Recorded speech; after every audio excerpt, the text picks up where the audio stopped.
Welcome to our conversation about leadership. This is another area that I'm highly passionate about. I'll try to keep our time rolling, but we may run a bit over our target time, so if you need a cup of coffee or a caffeine hit before we start to engage in this conversation, now's a good time to do it. So the concept we want to talk about is leadership, and leadership in a world that is very dynamic and is very exciting. I think it is an environment that needs leadership and offers you an opportunity to do some very interesting things. What I'm going to provide for you is my perspective. I want to be very clear that a lot of what I'm presenting is seen through my filter, through my life experiences, and it's going to be very candid. It may be a little bit hard to digest, but I'll lay it out there and then you can deal with it as best you can.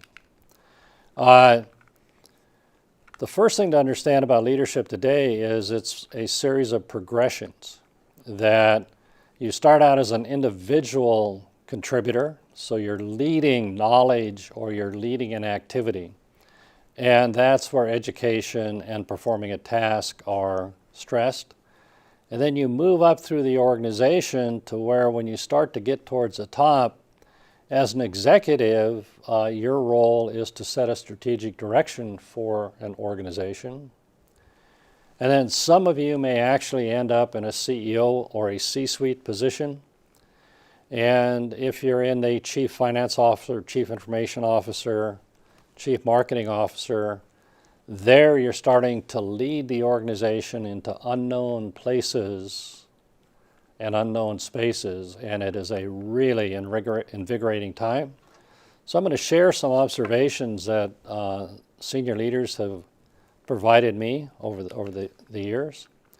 I love this particular book, and it's Hard Thing About Hard Things, and I want to take just a minute to go through this with you.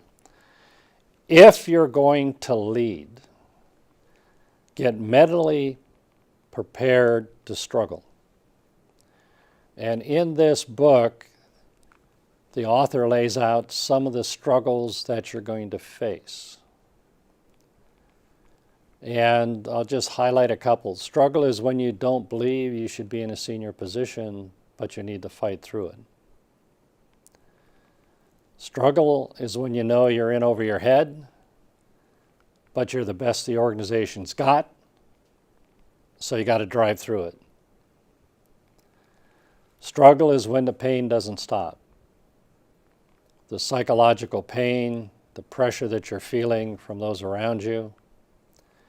And this one I thought really captured my attention. Struggle is when your gut boils so much that you think you're going to spit up blood. The bottom line is leadership is not for those that are emotionally or intellectually weak. And most people are not prepared to lead in the environment we're in today. So this whole presentation is about you doing a gut check to see if you really want to aspire to leadership. And hopefully it'll give you a little better appreciation for life of a senior leader.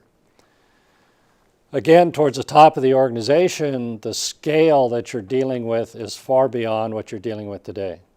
I work with physicians, I work with people that are clinical in hospital systems, I work with other people that are very technically oriented or very sales oriented. In your position, you may be a very effective leader on one-on-one.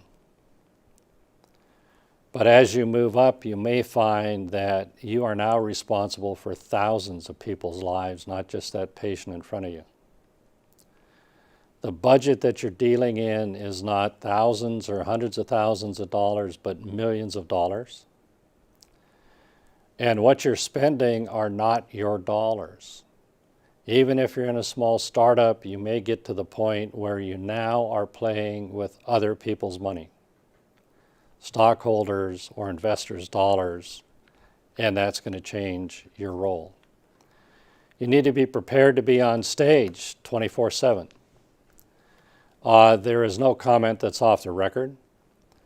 in this time of social media, just assume you have a hot mic in front of you at all times, and that your actions are going to be judged both inside and outside the organization all the time. Senior leaders live a life of tension. There's tension sometimes between your personal values and what the organization is requiring of you. There's some tensions around dealing with people and organizations that you may find personally offensive. All of the HR policies, all the political correctness go out the window when people at senior levels are interacting with each other. You're going to be caught in the tension between being transparent, but also there's some information that you need to withhold. So how do I balance that? And sometimes there's a tension of playing a role that you're not particularly comfortable with. David Cornwell, often or more regularly known as John Le Carre, is not just an author of best-selling books, but he's also a social commentator in Europe. And when I was in London, I saw this particular quote in the Financial Times. And I love what he's saying is what disturbs him is that we're not disturbed. That as societies, we should be very upset that we're putting second-rate leadership in place in our organizations and in society and in government. And that makes us at a very extraordinary period in our history. We've driven talent out. We have folks that struggle is too great, and they chose to not engage in public service, or they chose not to lead in an organization. So here's our leadership framework. Again, I'm sort of a straightforward Midwest guy. 3 is my maximum intellectual capacity. So I love this model where there are 3 dynamics at work. They're the context in which you lead, which requires a set of behaviors. There's the people that follow you that require a certain set of behaviors. And then there's self-knowledge, or the leaders. So let's take a look at some of those dimensions. The context drives the style in which you lead. So you may be a good leader in one context, but a poor leader in another. So understand that. Understand the internal culture we talked about, understand the external environment. Right now, healthcare is going through radical transformation. That's going to require leadership that's very different than the leaders that led healthcare 10, 15 years ago when it was relatively stable. We spent time talking about in our other classes, our other discussions on change, about how disruptive our environment is. Again, these are pictures from the London riots. When I was over there, I happened to be there when those were taking place. And again, that was a disruption in society. Niles Ferguson, again, one of these Brits. I think the Brits have too much time on their hands. I think it's cold and rainy, so they either drink or write philosophical statements. But I thought his view of our current society and really what the core struggle we have as leaders that we need to address is my generation is living at the expense of the younger generation, and it's upsetting them. That we've fallen in love with regulation and law, and the assumption is if we create a new policy or pass a new law, we're going to solve a problem. That lawyers have moved from being the revolutionaries in a society that have helped drive positive change to where they're transactionalists and parasites. And that society has become a no man's land where large government and large business interests are interacting, and those of us that are getting to work every day doing the best we can feel that we're out of the equation. So I thought that was kind of an interesting look at the pathology that we're into. We talked about Oliver Johnston brought the military's view of our environment, the volatility, uncertainty, and complexity and ambiguity that we talked about in change. And then the internal environment. So what does our internal environment call for us as leaders? And in my view, again, we do our cultural analysis that we talked about before, and we can have an environment that is very casual, which requires a certain leadership style, one that's a bit more formal, a different leadership style, and then a very controlling leadership style. So again, you have high tech, and you see one organization's leadership style, the Google style, is fairly casual, and yet you have the Apple style that's very controlling. So again, you match the needs of the external and internal environment to the type of leadership that you provide. Followers, if you have no followers, you become a legend in your own mind, and there's nobody behind you. So how do we attract followers? Again, go back to our conversation around human motivation and really understand the needs at the core level of our direct reports, our peers. But also, if you're going to have followers, you got to attract those that are being impacted by your decisions and your behaviors so that you can meet their needs also. So make your circle a bit bigger. I also believe that today, in many organizations, we have a bureaucracy that's operating on the edge of being evil. That we've depersonalized our organizations with systems and procedures to where we're inflicting unnecessary pain on people within it. We have unnecessary control systems. We place greater value on rules and policies and procedures than we do on human beings, which in turn sanctions the destruction and devaluation of people. Those are the themes that came out of one of Max Weber's last treatises that he wrote before he died. And he said that the antidote to this cage that a bureaucracy creates is a charismatic leader. So again, even though he wrote this many, many years ago, I think we have the same situation today where leaders need to step forward and tack the unnecessary control systems in a bureaucracy. A leader also has to be able to look in a mirror. That there's a negative view of current leadership.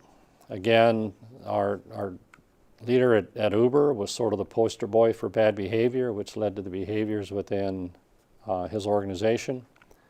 Those of us in academics, I feel, are guilty of creating generation after generation of technologists. If you look at the curriculum in most business schools, public administration schools, health management schools, they focus on the quantitative technical side of management, not the human. So we're producing people that are very good technologists. They're not strategists and they're not humanists, they're technologists. So we have a technology-driven environment.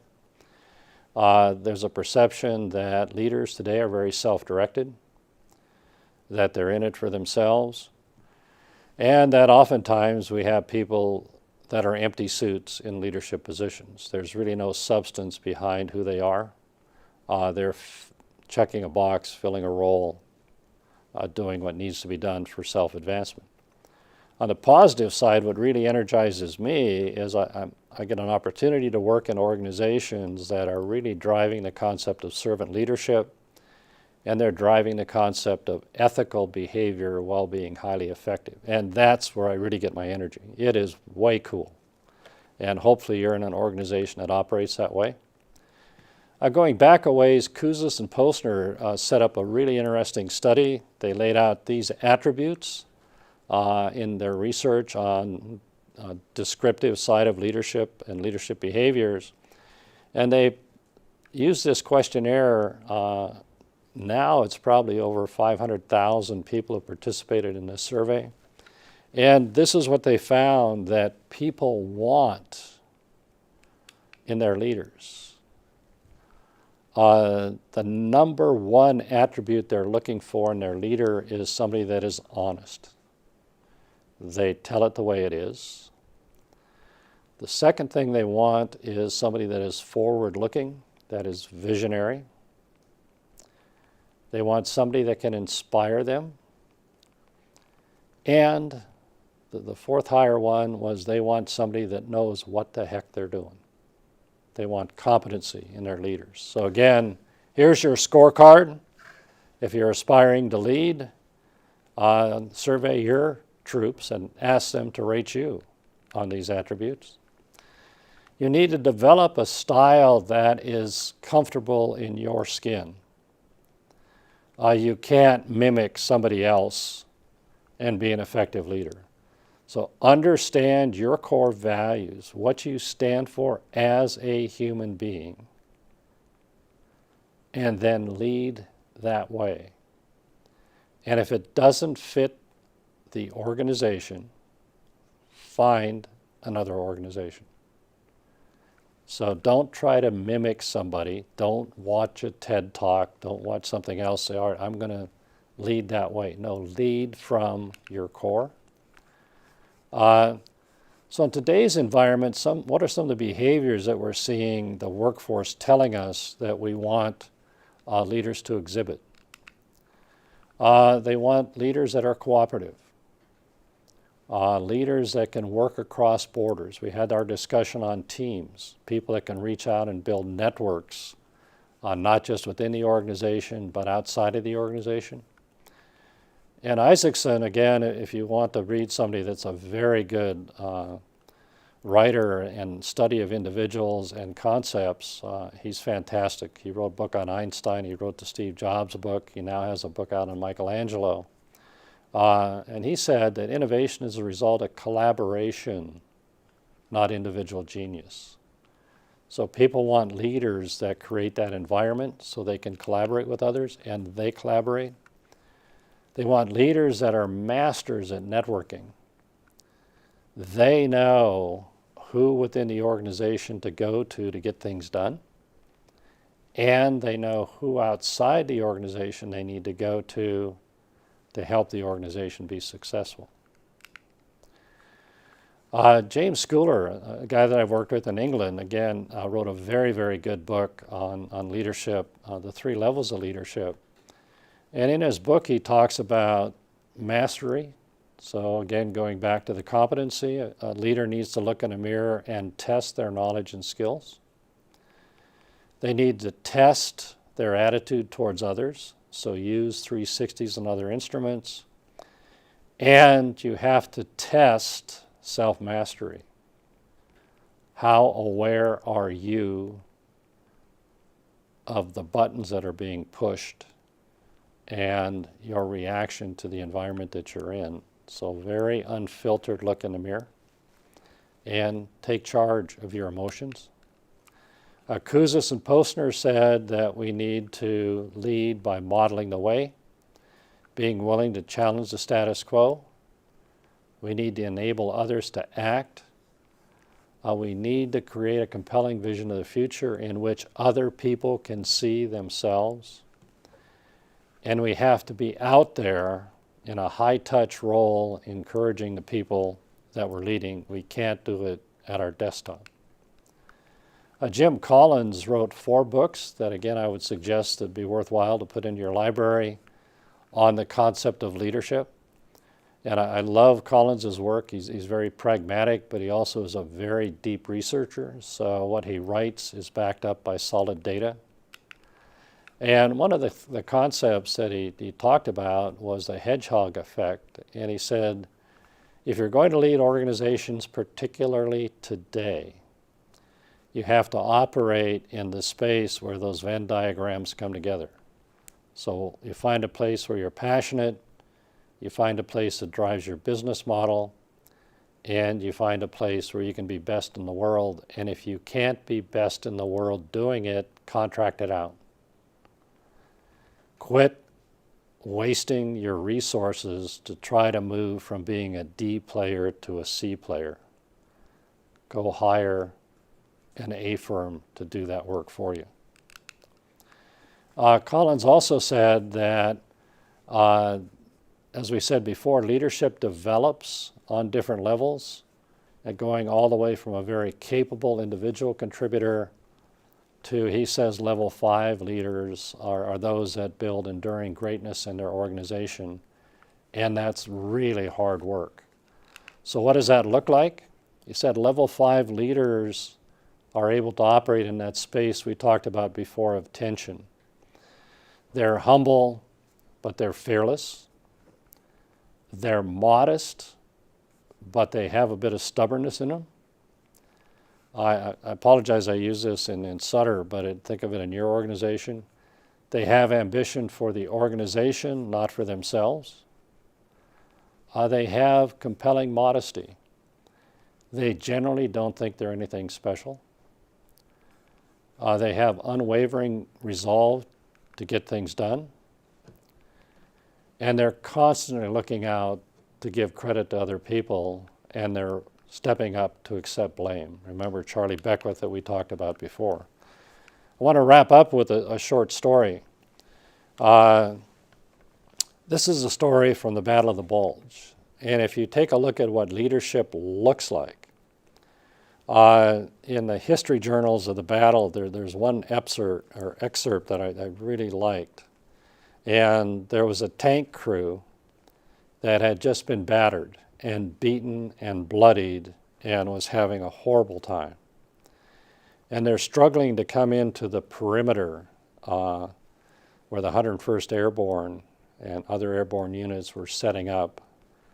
And all of a sudden, out of the dark mist on a snowy night, stepped a soldier.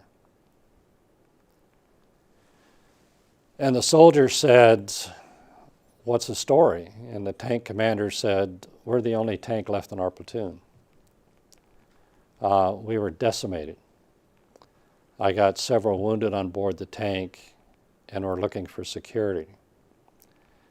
And that 82nd Airborne trooper said, "I'm with the 82nd Airborne. Get behind me, I will keep you safe." That's leadership. A good aspiration for all of us. Thank you very much for paying attention, and hopefully there's some information in this that's useful to you.